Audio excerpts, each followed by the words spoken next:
Son exactamente las 17 horas con 27 minutos. El segundo bloque de entrevistas en cabina con Mónica Vaca, Fausto Giraldo, sociólogo y analista político, esta tarde acompañándonos en martes, estamos ya martes 27 de diciembre, a pocos días de finalizar este 2022. Este año ha sido un año para el Ecuador entero bastante coyuntural.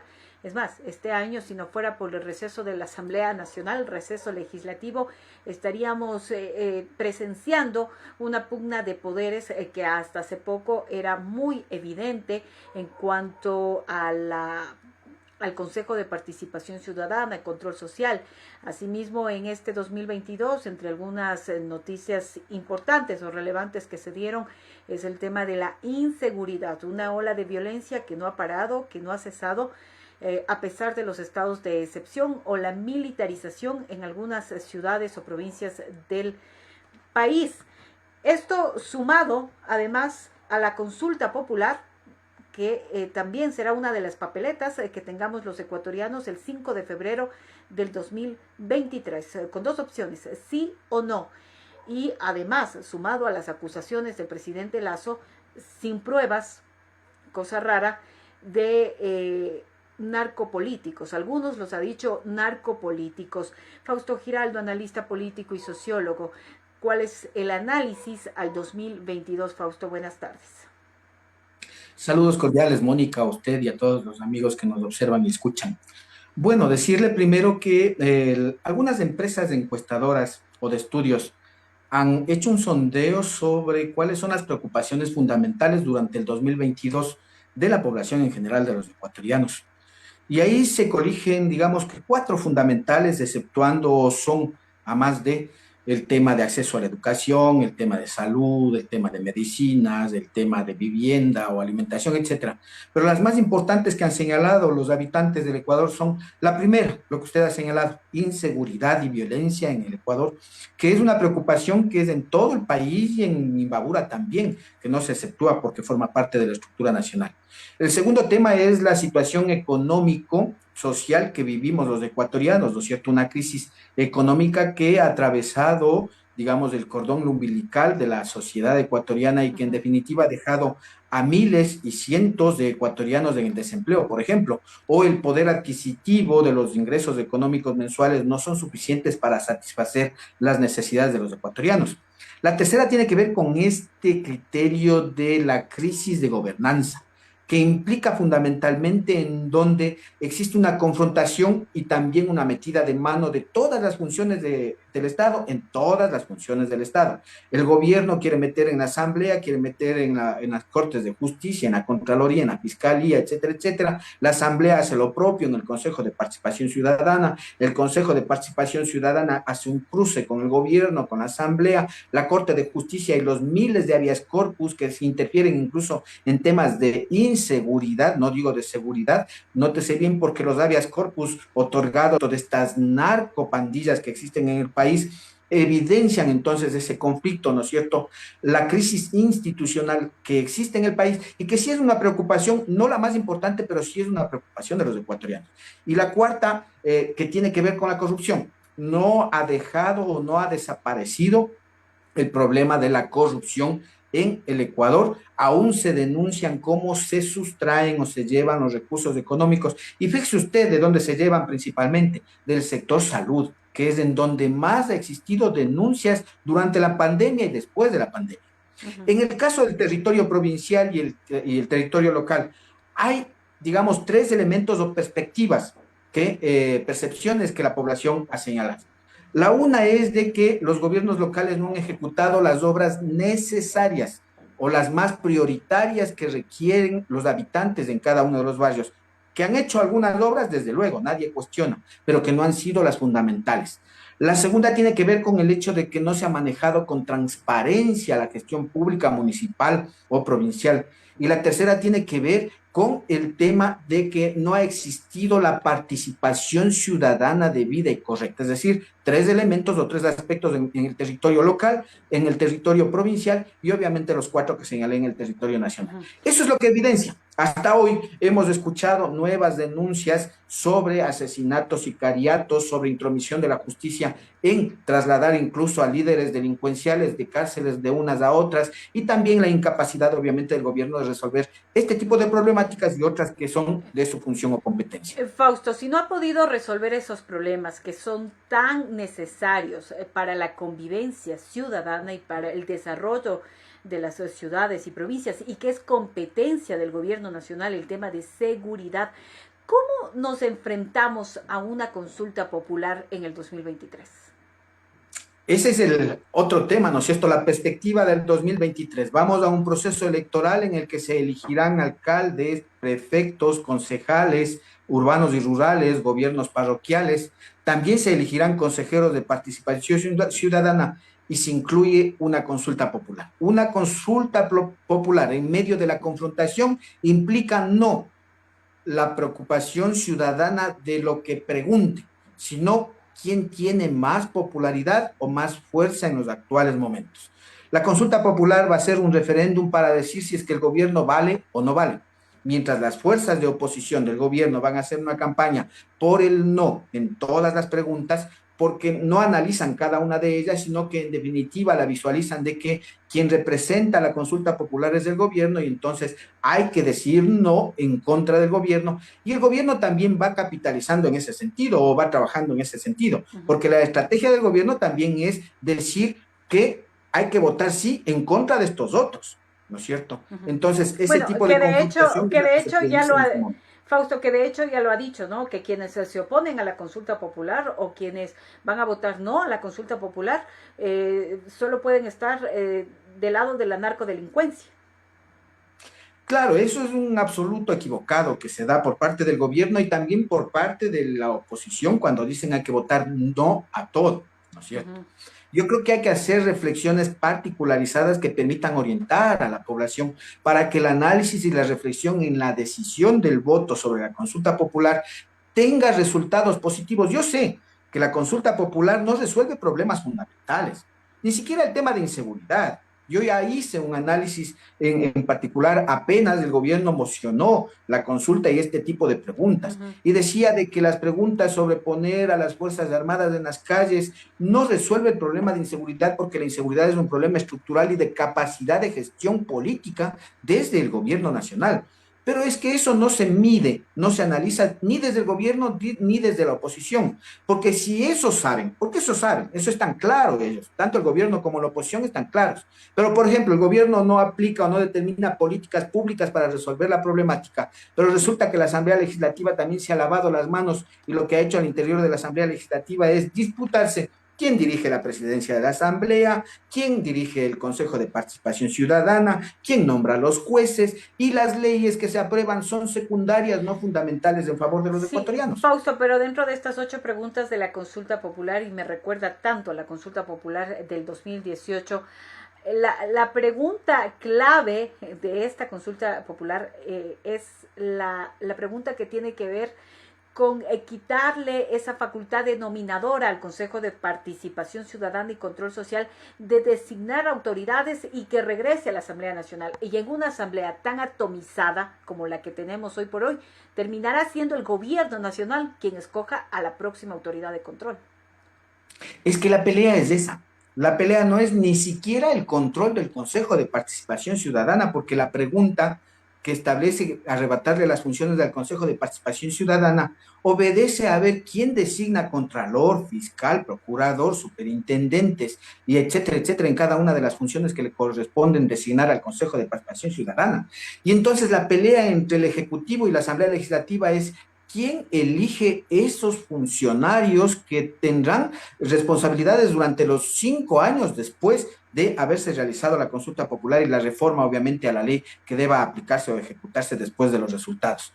La preocupación de los ecuatorianos, en cambio, ni siquiera es esa, porque no miran, digamos, como expectativa propia, sino que ¿La consulta popular resuelve temas de empleo? No. ¿La consulta popular resuelve temas de inseguridad? No. ¿La consulta popular resuelve temas de acceso a la educación superior? No. ¿La consulta popular resuelve temas de entrega de medicinas a los enfermos de los hospitales, No. etcétera? No. Es decir, la consulta popular no resuelve nada, sino que lo único que hace es ratificar la posición del gobierno e incluso de la propia Asamblea Legislativa indirectamente para confrontar y ver quién asume el control de estas instituciones. Ahora, aquí hay que ser muy claros. El Consejo de Participación Ciudadana, valga digamos, el término popular, ha dado papaya efectivamente para que suceda eso. Presidentes con carnet de discapacidad sin tener discapacidad, presidentes que han negociado diezmos, que han negociado puestos, presidentes que han entrado en el mambo de la corrupción, en el tráfico de influencias, ¿no es cierto? Presidentes que no, o consejos de participación ciudadana que no han cumplido dentro de los plazos y los términos previstos en la ley la designación de autoridades y que lo que han hecho es generar una confrontación permanente con el Ejecutivo, con el Legislativo y utilizar también a manera de chantaje a la justicia, porque fíjese usted lo que hicieron en esta última ocasión. El presidente de la Corte de Justicia presentó la terna para designar al presidente del Consejo de la Judicatura.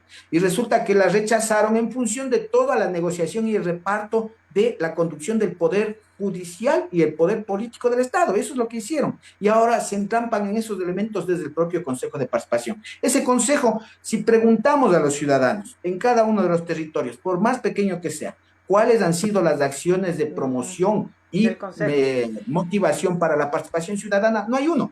No hay uno en el país, Claro, peor aún de control social.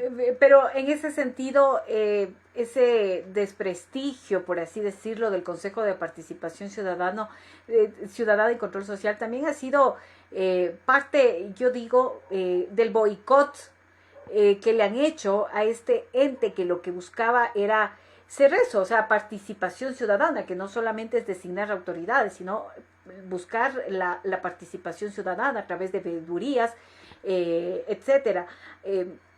Primero eso, y del otro lado está la Asamblea Nacional, porque hay una pregunta dentro de la consulta popular, Fausto, donde se habla de la reducción de asambleístas. Yo insisto y puse un comentario en Twitter, no se van a reducir asambleístas, se van a reducir la representatividad de las provincias, de los ciudadanos. Mire, dos cosas, ¿no es cierto? La una es de que el Consejo de Participación Ciudadana es el instrumento para la repartición del poder. Eso debe concebirse, o mejor dicho, cómo lo han tenido concebido el Ejecutivo, el Legislativo y las fuerzas políticas en el país.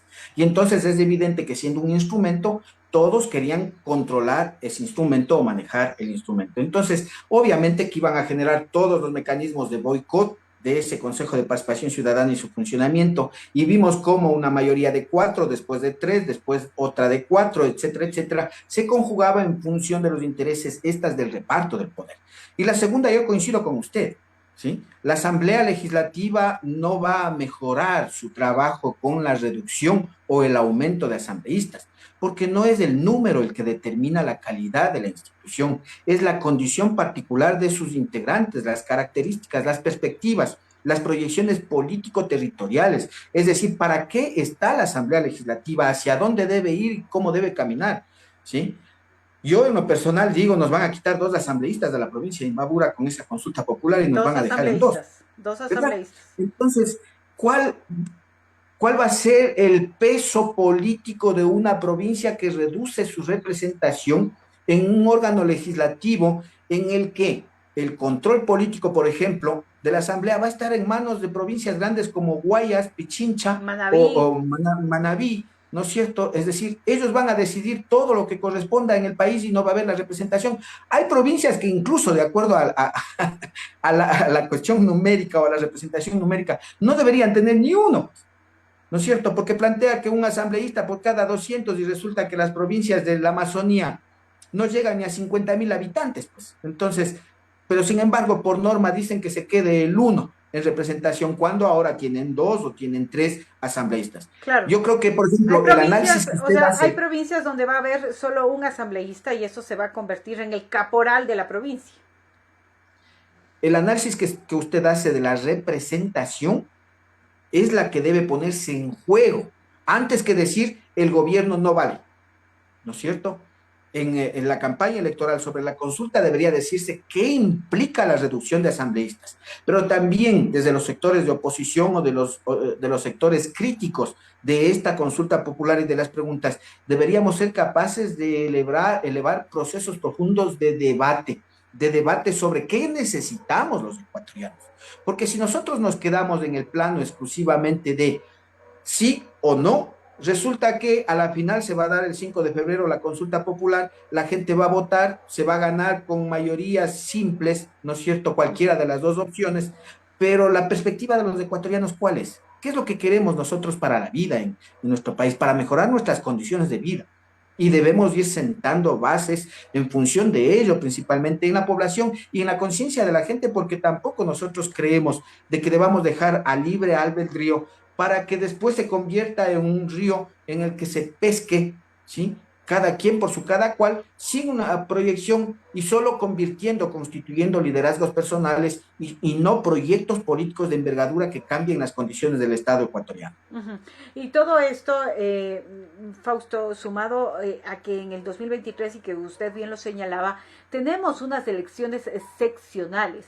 Desde los gobiernos autónomos descentralizados, se puede, de hecho se debe exigir al Estado atención a las provincias, a las ciudades, a las parroquias.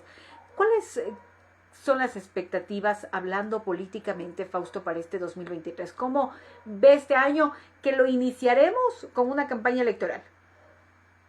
Yo creo que hay que mirar una necesidad, de que la campaña electoral no sea solo la confrontación, sino que sea fundamentalmente la presentación de propuestas, el debate de propuestas sobre la base de que la gente quiere una cosa, la gente quiere que le escuchen primero, la gente quiere que se hagan las cosas que necesitan, no las cosas que consideren los candidatos que debe hacerse. Y tercero, que la ejecución de las obras que se planteen sean en función principalmente del manejo transparente y participativo de los ecuatorianos. Yo estoy haciendo un análisis, le comentaba extra micrófono, sobre el tema electoral. Ojalá lo pueda tener para inicios de enero, sobre la base de establecer realmente cómo estaría, digamos, la tendencia, ¿no es cierto?, marcándose. Incluso estoy esperando que me den resultados de algunos estudios sobre candidaturas, capaz de que eso establezca una necesidad. Recordemos que las encuestas no es pues la determinación ya de que la población ha decidido. No, es un estudio para medir qué piensa la gente y en función de ello tomar decisiones en las estrategias de campaña y también en las acciones que las instituciones del Estado puedan desarrollar.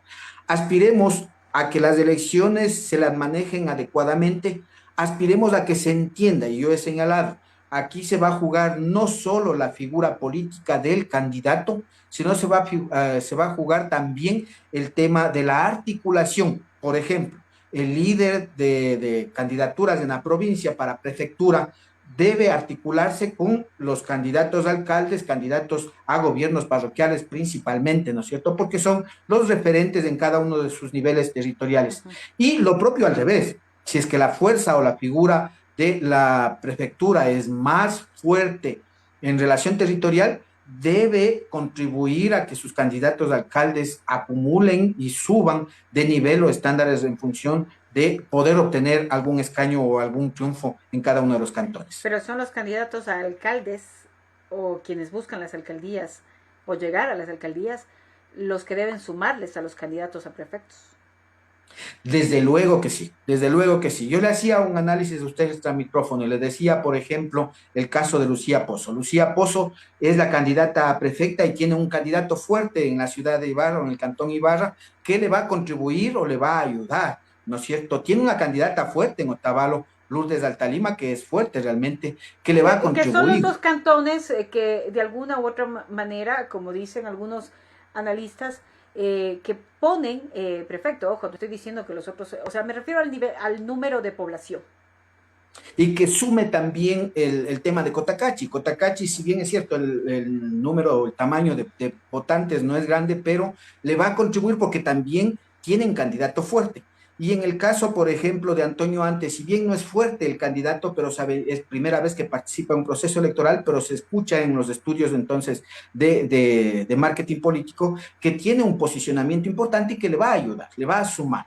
Ahora, hablemos, por ejemplo, de Richard Calderón. Richard Calderón y su movimiento Revolución Ciudadana tiene un voto duro, ha tenido algunos triunfos y victorias, principalmente locales, ¿no es cierto?, con concejalías, en el caso de Ibarra, en el caso de Otavalo. Tomemos en cuenta también de que existió en las elecciones anteriores un movimiento transeúnte que se llamó Únete, ¿no es cierto?, que es la votación que no estuvo a favor de las candidaturas de Avanza y que votó a favor de otros candidatos, que también habría que ver cuál es su comportamiento y conducta. Y tercero, candidatos ya territoriales. En el caso de Ibarra, la Pero se candidata de refiere, Revolución Ciudadana pero se es de. refiere, sí, se refiere a Únete, el movimiento local de la actual alcaldesa de Ibarra. Evidentemente, porque ellos no tienen candidato ni a prefecto, no tienen candidatos de alcaldes, excepto en Cotacachi. Y Otavalo. ¿No es cierto? Otavalo también Otavalo, tienen candidata Otavalo a alcaldesa. con la Sí, y candidatura. fue el movimiento político que en el 2019 auspició algunas candidaturas de la Revolución Ciudadana. Y principalmente, entonces, precisamente el tema, ¿no es cierto? En el caso de Ibarra tenemos a Tania Chamorro, que fue de Únete, que una votación de ese Únete puede ir con ella, pero que todavía no es una candidata fuerte en función de posicionarse como triunfadora. En el caso de Otavalo, la Revolución Ciudadana tiene a la señora Hermosa y ahí se divide Únete. Iría con Hermosa e iría con, me parece, Isa, que es la candidata de Únete. Nancy Isa de Únete. Y en el caso de Cotacachi, se divide la votación porque Únete tiene su propia candidatura, que es Auqui Tituaña, y Peter Rubidia, que es de la Revolución Ciudadana. Y no es candidato fuerte el de la Revolución Ciudadana tampoco Cotacachi. Es decir, ¿a qué voy?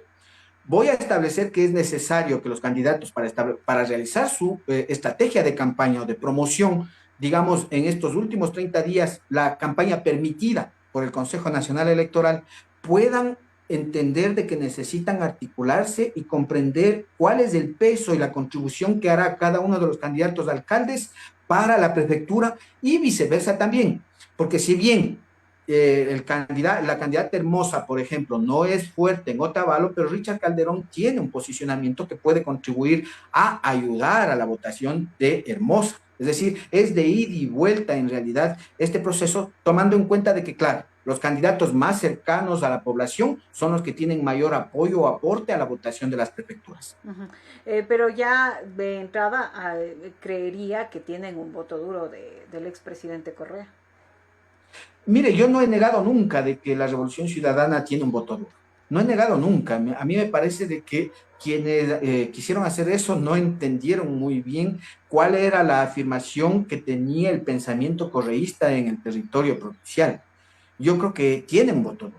De que les permita o no les permita llegar o alcanzar curules es otra cosa, pero tienen un voto duro con el que cuentan. Sin embargo, también creo yo de que en este otro lado avanza es un movimiento que sí tiene un voto duro, ¿sí? Y que tiene figuras políticas y que le puede permitir llegar a un escenario posible de victorias. En la candidatura de Muévete, por ejemplo, yo creo de que Martínez es fuerte en la ciudad de Ibarra, tomando en cuenta de que también en la ciudad de Ibarra se divide la votación urbana principalmente, que es el fuerte de Jorge Martínez, y en Otavalo, que es Gabriela Jaramillo, que también sucede lo mismo, ¿no es cierto? Es fuerte en lo urbano, no es tan fuerte en lo rural. Recordemos que Pareja antes, aliado de Gabriela Jaramillo, tenía una fortaleza en el sector rural, pero ya no está en la misma lista, en la misma papeleta, entonces eso va a debilitar la candidatura de Gabriela. Y por otro lado, hay como 12 candidatos, me parece, alcaldes de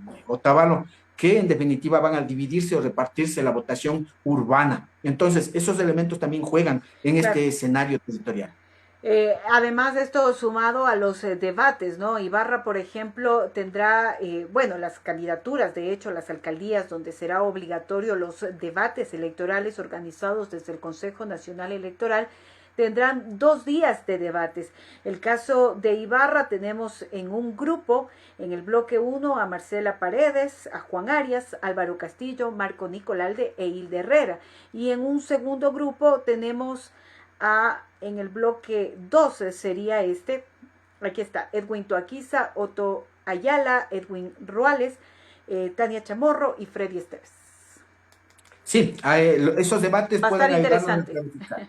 Lo que hay que hacer es que se amplifique, porque caso contrario, si se queda solamente en aquellos que acceden al medio de comunicación, pues no va a contribuir mucho realmente al desarrollo de un debate político electoral en la población. Hay que hacer que se amplifique y que la gente considere los elementos fundamentales, no el yo te dije y me dijiste, sino el yo propongo y así lo voy a hacer y de esta manera voy a sacar los recursos y cómo es que vamos a desarrollar la gestión pública en los municipios. Yo creo que además va a haber aquí una determinante importante o una variante importante que sería el voto de los jóvenes, ¿no? Un padrón electoral donde lo conforman mayoritariamente jóvenes entre 18 y 35 años y hay un que no precisamente es el candidato que representa todo ese grupo etario, pero hay un candidato joven que nace también de las filas de la Revolución Ciudadana. Sí, recordemos un hecho, ¿no es cierto? La campaña presidencial captó la atención de los jóvenes dos candidatos. El primero, Javier Hervás, a través del TikTok, y que lo posicionó como cuarto finalista en el proceso electoral. Y él no es joven, pues, ¿no es cierto? Él ya supera los 45, 50 años. Y el de los zapatitos rojos, que independientemente de cómo lo haya desarrollado, pues logró captar en cierta medida ese El nivel de voto. votación, ¿no es En la cierto? segunda vuelta. Sí, sí, pero tomemos en cuenta de qué es la estrategia de campaña que se realice con los jóvenes, porque con los jóvenes hay que considerar su momento, su condición de pensamiento actual, qué es lo que quieren, cuáles son sus aspiraciones, incluso cuál es su sentimiento emocional que tienen en torno a la relación joven-territorio, que eso quizás no se está haciendo un análisis. Y no podríamos decir que porque se es joven, los jóvenes van a votar, o O porque se porque es se es abogado, los mujer. abogados van a O votar, porque o se es porque es mujer, mujer. las mujeres Sí, no siempre votamos por evidentemente. mujeres. Aquí tiene que ver mucho con la estrategia de campaña y cómo se capte en función de su propuesta y el desarrollo de estrategias que ya son un poco de marketing político realmente. Claro, y que cada uno tendrá que ver con su grupo de asesores y todo lo demás. Eh, Perdón, Fausto, para ir finalizando. ¿Es determinante los debates? O sea, a ver, si hay un voto, porque hay un voto indeciso bastante fuerte en el Ecuador entero, un voto que no define si votar por Álvaro Castillo o por Hilde Herrera o por Juan Arias. Es un voto indeciso. ¿Cómo captarlo? De pronto el debate determina si votaré o no por X, Y, Z candidato. Yo siempre he señalado de que el voto indeciso y el voto nulo es aquel más reflexivo, es aquel que analiza mucho qué es lo que sucede en el territorio, sea local, nacional, etcétera. Y entonces es al que debe llegarse con mejores pinzas para establecer sus propuestas. Porque ya los otros, los que han decidido, sea por la calentura de la campaña, sea porque les Ujú. gusta un candidato, porque no les gusta el otro candidato, ya tenemos una decisión, pero aquellos indecisos y aquellos que dicen voy a votar nulo, son aquellos más reflexivos y que es, digamos, muy difícil realmente captar esa atención de la gente que ya tiene una decisión incluso de votar nulo, porque ellos no ven a las elecciones como un mecanismo de salida a sus problemas en particular, ¿no es cierto? Los indecisos creo yo de que hay que mirarlos en función de si es que tienen esperanzas de país, si es que tienen esperanzas de gestión, si es que miran algo, algún elemento que les llame la atención. Y es muy duro, es muy difícil, ahí hay que hacer estudios. Yo creo que no deben hacer los estudios solamente por ahora y para ahora, sino para siempre, capaz de que puedan construir una narrativa que permita establecer, digamos, líneas de acción ya en estrategias de campaña, que eso corresponde a equipos técnicos de país o incluso desde el Estado, porque el Consejo Nacional Electoral debería tener eso. El Consejo Nacional debería modificarse, he dicho yo, debería dejar de llamarse Consejo Nacional Electoral, debería ser un Instituto Nacional de Elecciones para que pueda incluir estudios de esta naturaleza, el comportamiento poblacional en elecciones y sobre la base de eso también la formación ciudadana, para que los ciudadanos no tengamos este distanciamiento, porque a la final, si es que yo me abstengo, si es que yo voto nulo, si es que yo voto blanco, estoy dejando que hagan los otros lo que yo podría hacer Ujú. en algo con el voto que yo pueda dar. Fausto, bueno, finalmente, mientras muchos de nosotros estemos levantándonos o despertándonos del chuchaqui del 31 de diciembre, amaneceremos en el Ecuador con una campaña electoral en todo sentido, ¿no? Como dicen los marqueteros políticos o consultores, por aire, tierra, agua, en todo lado veremos campaña electoral y esas serán las estrategias diferentes que utilicen los candidatos y candidatas. Ojalá realmente no haya una campaña agresiva o la llamada campaña sucia también. Evidentemente, eso es lo que aspiramos, creo que yo, gran parte, no la mayoría, pero gran parte, ahí juega un papel fundamental los propios medios de comunicación en el desarrollo de este tipo de análisis y entrevistas, ¿no es cierto? No solo a nosotros, sino a los propios candidatos y elevar el nivel de entrevistas a los candidatos, no digo por usted, Moni, sino porque he observado algunas entrevistas en las que nos preocupamos a veces de si es que está puesta sal a la sopa y no si es que necesitamos o cómo podemos hacer para que la gente coma esa sopa permanentemente, ¿no es cierto? Entonces, yo creo que es necesario que el inicio de la campaña y los próximos 30 días sea una campaña de altura, una campaña de propuestas, una campaña no demagógica, ¿no es cierto? Que vamos a hacer las mil maravillas y a convertir al Estado territorial en un atractivo internacional, y etcétera, etcétera, cuando en realidad no se han analizado las condiciones. Y por otro lado, también es importante un hecho o un tema específico de que la dádiva, porque lamentablemente en campaña electoral, y justamente hoy me sucedió un hecho, no me pedían uniformes, por ejemplo, y yo les decía, dejemos que pasen las elecciones y les ayudo a conseguir los uniformes, pero mientras estemos en elecciones va a ser una dádiva, ¿sí? En la que se va a pedir que organicen reuniones, asambleas, grupos para ir los candidatos de cualquier organización a hacer campaña, mientras ustedes estén pidiendo sillas, estén pidiendo caramelos, estén pidiendo camisetas, gorras, esas son dádivas que a la final van a recuperar los políticos y no van a resolver los problemas que necesitamos después del 5 de febrero. Ujú. Bueno, Fausto Giraldo, y estaremos atentos también al análisis que en los primeros días de enero usted lo realice y ojalá podamos tener en este medio de comunicación la difusión del mismo. Fausto Giraldo, como siempre, muchísimas gracias por su tiempo. Un buen año, Un un gusto, buen muchas gracias. 2023. El abrazo gigante a usted y a todos los que nos ven y nos escuchan.